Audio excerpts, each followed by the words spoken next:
نحمده ونصلي ونسلم على رسوله الكريم أما بعد. الغريب والرابع الغريب وهو ما يتفرد بروايته شخص واحد في أي موضع وقع التفرد به من السند. قریب، بسم اللہ الرحمن الرحیم. تو متواتر، اس کے بعد مشہور یا مستفیض، اس کے بعد عزیز اور یہ غریب. تو متواتر کے علاوہ مشہور، عزیز، غریب یہ آحاد کی قسمیں ہیں، یعنی خبر واحد کی قسمیں ہیں. تو اس میں سے دو ہو گئی، یہ تیسری.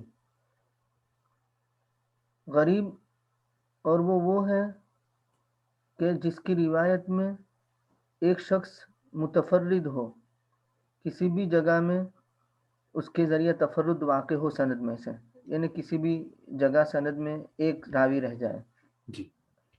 علامہ سنقسم الیہ الغریب المطلق والغریب النسبیہ، اس کے مطابق جس کی طرف ہم غریب مطلق اور غریب نسبی کی تقسیم کریں گے. یعنی نسبت یا مراد ایسے ہے نسبی سے، اور مطلق غریب ہو، یعنی غریب مطلق یہ قسم ہے اور دوسری قسم غریب نسبی ہے.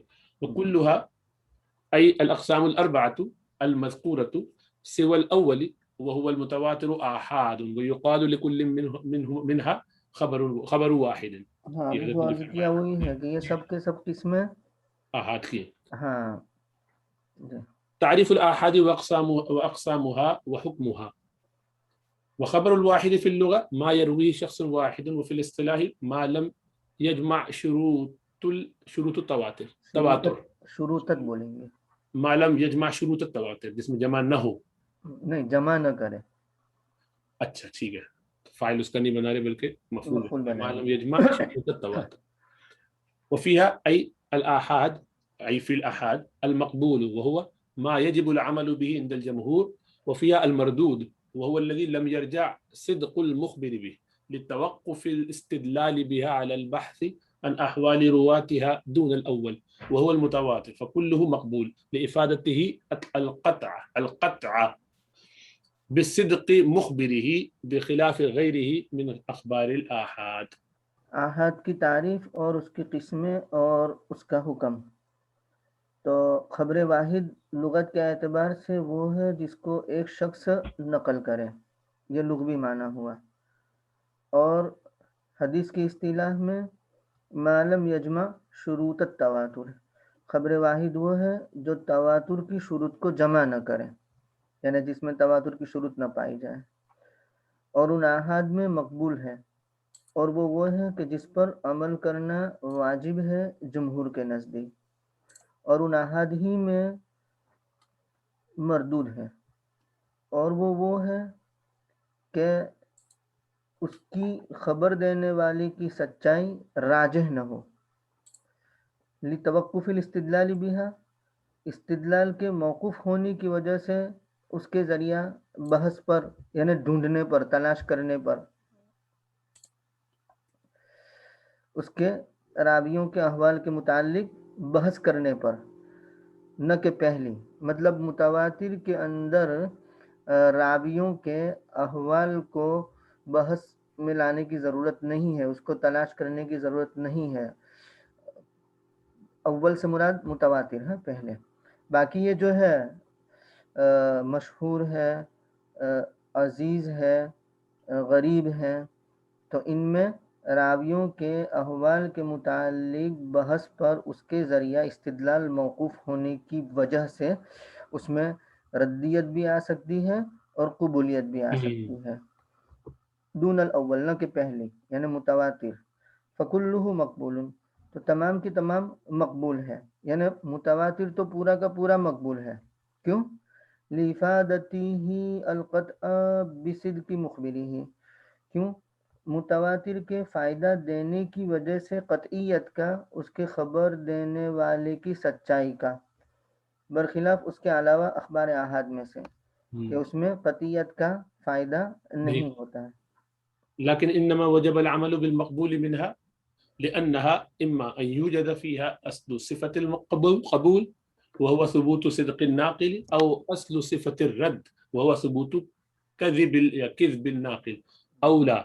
فالأول يغلب على الظن صدق الخبر، يغلب على الظن صدق الخبر لثبوت صدق ناقله فيؤخذ به، والثاني يغلب على الظن كذب الخبر لثبوت كذب ناقله فيطرح، والثالث إن وجدت قرينة تلحقه بأحد القسمين التحق، وإلا فيتوقف فيه، فإذا توقف عن العمل به صار كالمردود لا لثبوت صفة الرد بل لكونه لم توجد فيه صفة توجب القبول والله أعلم.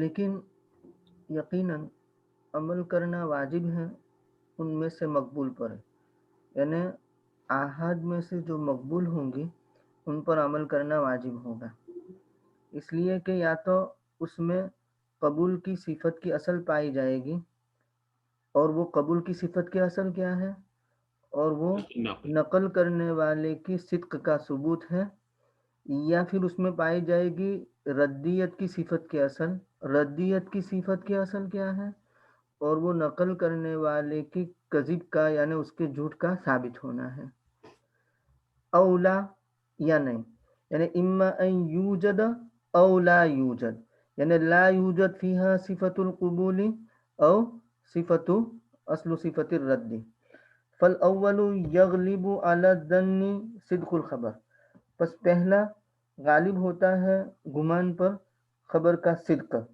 پہلے سے مراد ان یوجد فیہا اصل صفت القبولی وہو صدق الناقلی، ہاں بالکل، کیوں؟ لثبوت صدق ناقلی ہی، اس کے ناقل کے سچائی کے ثبوت کی وجہ سے، فیؤخذ بہ، لہذا اس کو لیا جائے گا، والثانی، ثانی سے مراد اصل صفت الرد جس میں پایا جائے نا وہ، اور دوسرا کہ غالب ہوتا ہے گمان پر خبر کا کذب، کیوں؟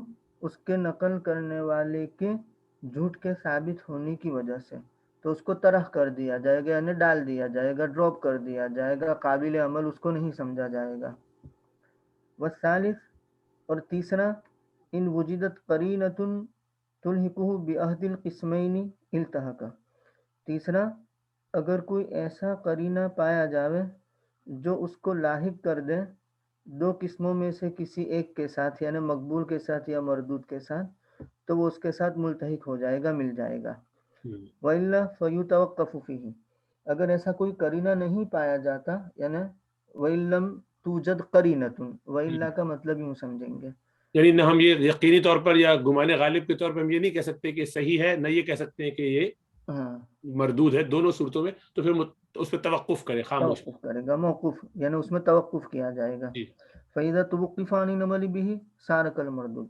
لیکن نتیجے کے اعتبار سے، انجام کے اعتبار سے جب اس پر عمل کرنے سے توقف اختیار کیا جائے گا تو وہ مردود ہی کی طرح ہو جائے گا، لیکن مردود کی طرح جو ہوئی ہے یہ اس لیے نہیں کہ اس میں ردیت کی صفت ثابت ہو چکی ہے، بلکہ اس وجہ سے کہ اس میں وہ صفت نہیں پائی گئی جو قبولیت کو ثابت کرے، ڈیفالٹ پوزیشن تو رد ہی تھی کہ بھئی آپ جب ثابت ہی نہیں ہے تو کیسے مان لیں، تو اس پہ خاموش ہو گئے، اس لیے کہ عمل نہیں کر سکتے اس پر۔